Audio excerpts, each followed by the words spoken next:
Di Indonesia, ada legenda menarik yang berawal dari sejarah seorang penyihir wanita pada masa kerajaan Kediri yang dikenal sebagai Calonarang.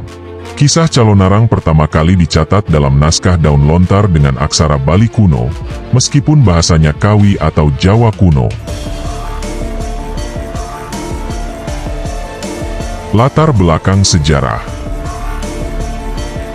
Di Desa Girah, Kerajaan Kediri pada masa pemerintahan Airlangga, terdapat perguruan ilmu hitam yang dipimpin oleh seorang janda bernama Nyi Calonarang. Murid-muridnya semuanya perempuan, termasuk 4 murid senior, Nyi Larung, Nyi Lenda, Nyi Lendi, dan Nyi Sedaksa. Nyi Calonarang memiliki seorang putri cantik bernama Diah Ratna Mangali, tetapi tak satupun pemuda melamarnya karena dituduh bisa ngeleak, menguasai ilmu sihir hitam. Nyi Larung, salah satu muridnya, mengadukan hal ini kepada Nyi Calonarang. Nyi Calonarang terdengar sangat sedih dan marah. Ia berkata kepada Nyi Larung bahwa rakyat Kediri akan mengalami malapetaka karena fitnah ini. Nyi Larung bertanya bagaimana mereka bisa membalas, dan Nyi Calonarang menyuruhnya mengumpulkan murid-muridnya di pasraman pengeleakan malam itu. Nyi Calonarang menutup pembicaraannya, dan semua melanjutkan kegiatan seperti biasa, menunggu malam untuk merencanakan tindakan selanjutnya.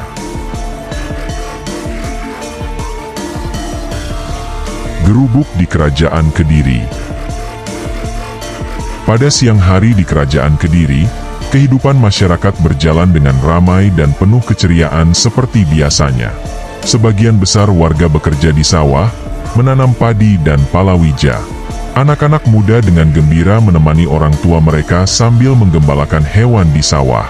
Selain itu, ada yang bekerja sebagai tukang bangunan, membuat rumah, pura, atau angkul-angkul. Perempuan menjual makanan atau menenun kain, sementara pandai membuat perabotan dari besi. Beberapa pria meluangkan waktu dengan ayam aduan, dan perempuan mencari kutu rambut. Tidak ada yang aneh di siang hari itu. Kegiatan berlangsung dari pagi hingga malam. Malamnya, masyarakat senang matembang atau bernyanyi.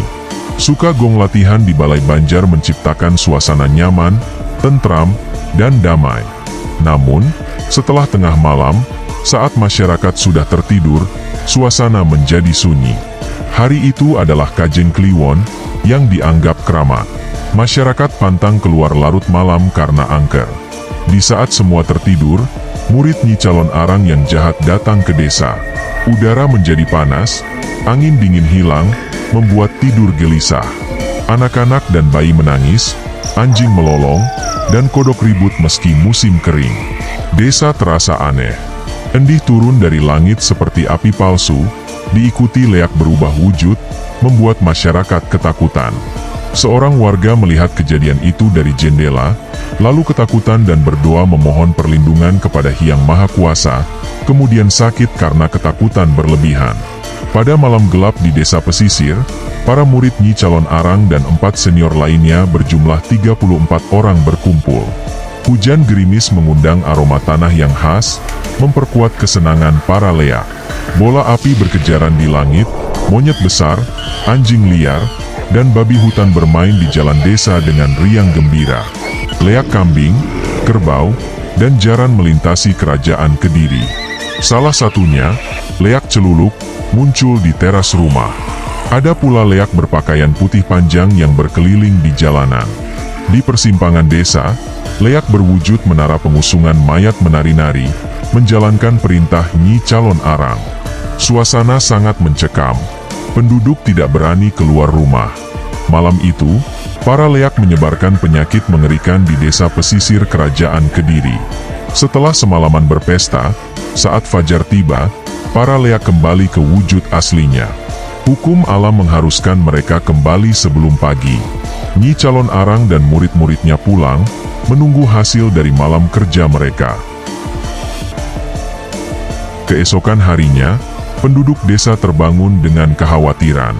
Mereka berbondong-bondong bercerita tentang keanehan yang terjadi malam sebelumnya. Saat mereka tengah asyik bertukar cerita, tiba-tiba ada yang berteriak meminta pertolongan. Seorang penduduk melaporkan anggota keluarganya tiba-tiba sakit perut dan muntah-muntah. Ketika hendak membantu, Terdengar jeritan minta tolong dari tetangga sebelah yang juga mengalami gejala yang sama.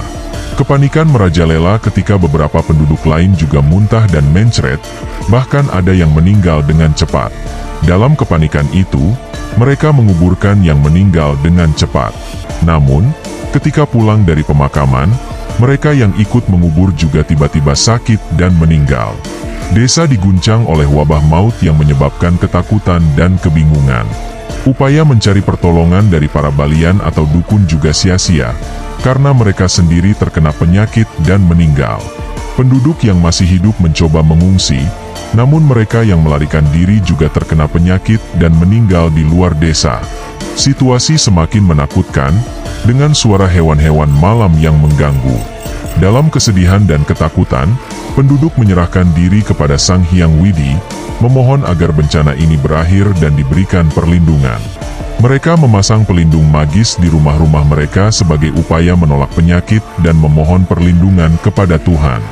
Setelah beberapa hari kepanikan, para pengurus desa dan pemangku kebijakan berkumpul untuk membahas masalah ini. Mereka menyadari bahwa jika tidak ada tindakan, desa akan habis terkena wabah ini. Mereka berharap agar masyarakat meningkatkan pemujaan kepada Tuhan untuk keselamatan dan kesehatan. Selain itu, mereka sepakat untuk melaporkan masalah ini kepada Raja Airlangga Kediri untuk mencari solusi yang lebih besar. Para tetua desa bersama rombongan merencanakan untuk memohon langsung kepada Raja Airlangga agar datang ke desa-desa pesisir Kerajaan Kediri untuk melihat sendiri musibah penyakit yang melanda rakyatnya. Mereka merasa raja sebagai pemimpin berhak dan wajib melindungi rakyat dari bencana. Setelah berdiskusi, mereka berencana berangkat ke Istana Kediri esok pagi. Namun, ketika sedang berada di bel pertemuan, tiba-tiba muncul seorang pemabuk dengan penampilan yang aneh. Orang ini mengaku bahwa anaknya meninggal karena diserang oleh leak calon arang dan bersumpah akan membalas dendam. Namun, ia tiba-tiba muntah dan meninggal di tempat. Para tetua desa kemudian teringat bahwa pemabuk tersebut sebelumnya telah menciptakan fitnah terhadap Dyah Ratna Manggali, anak Nyi Calon Arang.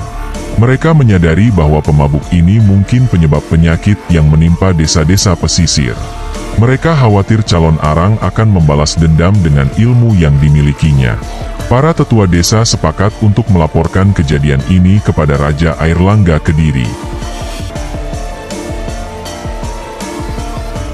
Keesokan harinya, mereka bersama rombongan berangkat menuju Istana Kediri dengan perjalanan yang cepat. Saat tiba di istana, mereka disambut dengan pemandangan yang damai dan biasa saja, berbeda jauh dengan kesusahan di desa. Rombongan disambut oleh penduduk yang sedang beristirahat di bawah pohon beringin raksasa. Setelah memberi penghormatan kepada raja, mereka menjelaskan masalah yang sedang melanda desa-desa pesisir. Mereka memohon raja untuk meninjau langsung ke desa-desa. Namun, raja menegaskan bahwa penyebar penyakit tersebut adalah Nyi Calon Arang. Beliau bertekad untuk menghadapi Calon Arang secara langsung, menganggap perbuatan tersebut sebagai tantangan langsung terhadap kekuasaannya. Raja Airlangga berjanji untuk menyelesaikan masalah ini dan menghadapi Calon Arang, menganggapnya sebagai pengkhianatan besar terhadap kerajaan. Dengan tegas, raja menegaskan bahwa tindakan Calon Arang harus mendapatkan hukuman yang setimpal. Demikianlah Raja Kediri memutuskan untuk menabuh genderang perang melawan Calon Arang.